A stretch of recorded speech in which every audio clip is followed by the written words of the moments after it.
When then 77-year-old Joe Biden ran for president in 2020, he made this pitch to voters. Look, I view myself as a bridge, not as anything else. There's an entire generation of leaders you saw stand behind me. They are the future of this country. It was a promise he reportedly signaled to advisors, suggesting he would be a one-term president and serve as a transition figure for the Democratic Party. The problem is that bridge never came. Biden, against all concerns, ran for re-election until he dropped out in July following a disastrous debate performance against Donald Trump. When Biden finally dropped out and passed the torch to Vice President Kamala Harris, it was too late. And while the party will examine what it did wrong for years to come, the party needs to do something now. No doubt about it, this election was a referendum on President Biden and Vice President Kamala Harris. But results down ballot for Democrats actually help prove that. While Donald Trump did win swing states like Arizona and North Carolina, Trumpian candidates like far-right North Carolina nominee Mark Robinson lost his gubernatorial race against Democrat Josh Stein. And as of this hour, Democratic Congressman Ruben Gallego of Arizona is leading far-right Kari Lake in the Senate race, and that race has yet to be called. There's also the progressive lawmakers long demonized by the right and even by some centrist Democrats who outperformed expectations this election. Progressive Congresswoman Alexandria Ocasio-Cortez of New York won re-election decisively and performed better in her district of Queens than Vice President Harris did. And there's the split we saw in Michigan, specifically Dearborn, home to the country's largest Arab American community. At the top of the ticket was Kamala Harris, who failed to distance herself from President Biden's policies on Gaza and didn't reach out to concerned Muslim voters. Down ballot was Congresswoman Rashida Tlaib, whose district covers Dearborn.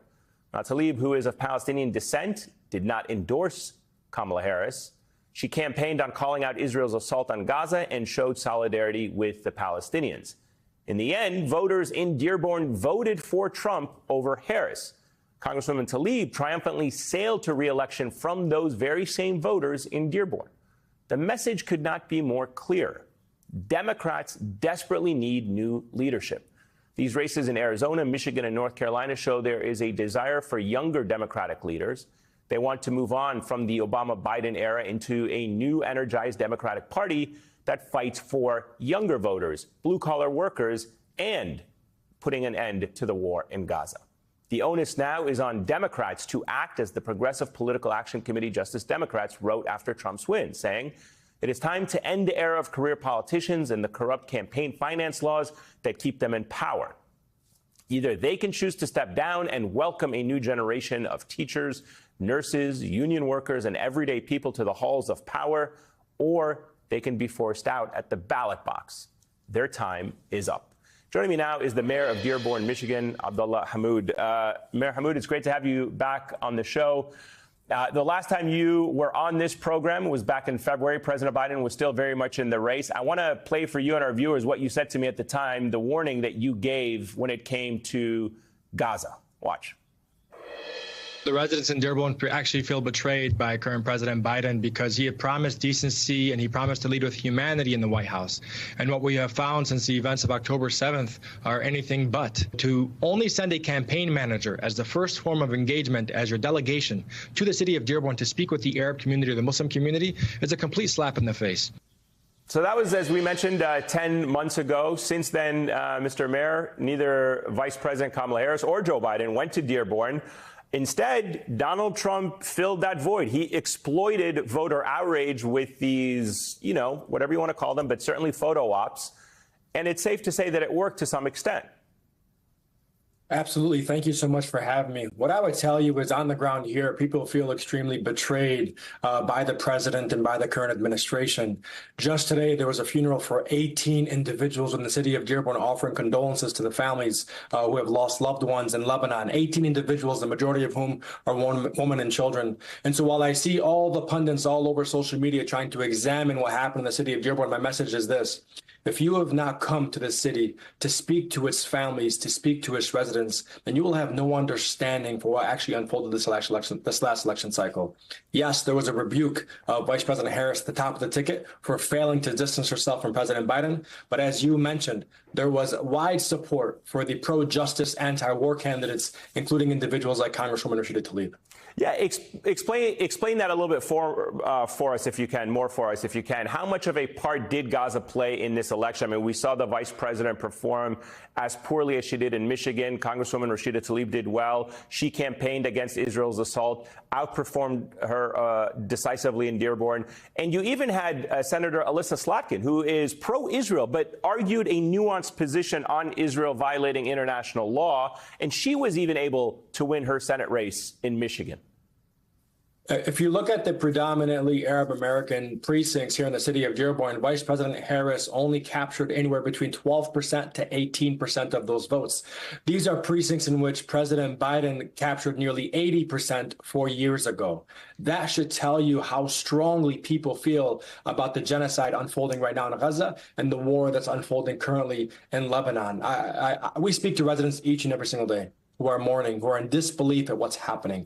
And for nearly a year, we have cast the warning signs. We have tried to tell the party officials, tell all the candidates who are pursuing office, you need to distance yourself from the war criminal Benjamin Netanyahu. You need to stand up for what's right, be on the side of justice, be against wars, because people are tired and sick of it. And we've seen this playbook unfold now for decades across the Middle East. Let me ask you more broadly speaking about the Democratic Party. A lot of people have looked at you as an up-and-coming member of that party. What do you make of this need, this much-needed wake-up call for Democrats across the country, not just in Michigan? Do you see them in desperate need of a pivotal shift for the strategy and the ideology and the causes that they fight for, among them, which, of course, is Gaza and, as others have mentioned, more friendly working class policies? What I'll tell you is I identify as a Democrat not because of those who are currently in leadership within the Democratic Party. I identify as a Democrat because of the values that were instilled in me, standing up for workers and unions' rights. If it were up to me, I'd fire everybody across the Democratic National Party, especially those advising on policy and on messaging. It's not simply as whatever is favorable in the polls is what you then communicate on. You have to stand for what's right. You have to be bold. In the country that is America, the world's greatest country, when you're pursuing the highest office in the globe, what is a failed message is saying that you're the right candidate because you're not the other guy. That is a failed policy message. That is a failed communication message. And obviously, the evidence is clear in the election results just last week. If you are running for the highest office in the globe, you should talk about how you want to transform and improve people's lives altogether. When you are asked a question of how will you differentiate yourself from the current president, simply answering that you're not Joe Biden, and secondly, you're not Donald Trump, that's a very insufficient answer. You want to inspire people to come out to the ballot box, not cast fear and tell them, if you don't vote for me, you're left with the other guy. I'm not sure who advised in that messaging. For nearly a year, we advised all the campaigns to not do that, to not approach this community and try to wag their finger at them and saying that if you don't vote for me, you ultimately get the other guy. That was obviously a failed message. And don't come to a community that is suffering from genocide, that has to bury its family and friends, who have, certain residents who have buried over 70 individuals over the last year, and tell them that things could get worse. If you have never attended a funeral for 12 people or for 20 people, or even for one, and their bodies were not able to be buried, so the dignity of burial was not even present, don't dare come to this community and try to lecture us about how things could get worse. I want to give you a chance to respond to some who have been pointing the fingers at Muslim voters who went to Trump. When asked about the impact of the Gaza war, Pennsylvania Senator John Fetterman singled out your city, saying, quote, "So Dearborn delivered for Trump. Okay, congratulations. You're going to love the next Muslim ban." Your reaction to this tone-deaf and offensive comment from a Democratic senator from Pennsylvania? I think Fetterman has done more for the state of Israel than he has for the residents of Pennsylvania. And obviously, you saw the election results in Pennsylvania, so those will speak for itself. I don't think anybody should ask John Fetterman what's happening in the city of Dearborn. Come to speak to our residents. Again, this is where folk try to analyze precinct data and determine and pontificate on what actually unfolded. People here feel betrayed. They want a president who is seeking to reinstill decency and morality back to the White House. And we did our part. For nearly 1 year, We warned the Democratic presidential candidates on the issue of Gaza. But what happened? They stoked hatred towards university protesters who were standing up against genocide. They wagged their finger at residents who thought that they could not go to the ballot box and morally fill in the bubble for the Democratic candidate, given the onslaught and the current genocide that's unfolding. The ethnic cleansing in North Gaza that's happening right now, that's happening under the current Democratic president. The nearly over 100,000, few 100,000 killed or injured and the millions displaced, that's happening currently under the current Democratic president. And so don't come to us and tell us about things would be different after they assume office. Tell us today why it was worth the risk of a Donald Trump presidency for you to stand in strong alignment with Benjamin Netanyahu and his cabinet of war criminals. And that was not a question that they could provide an answer to.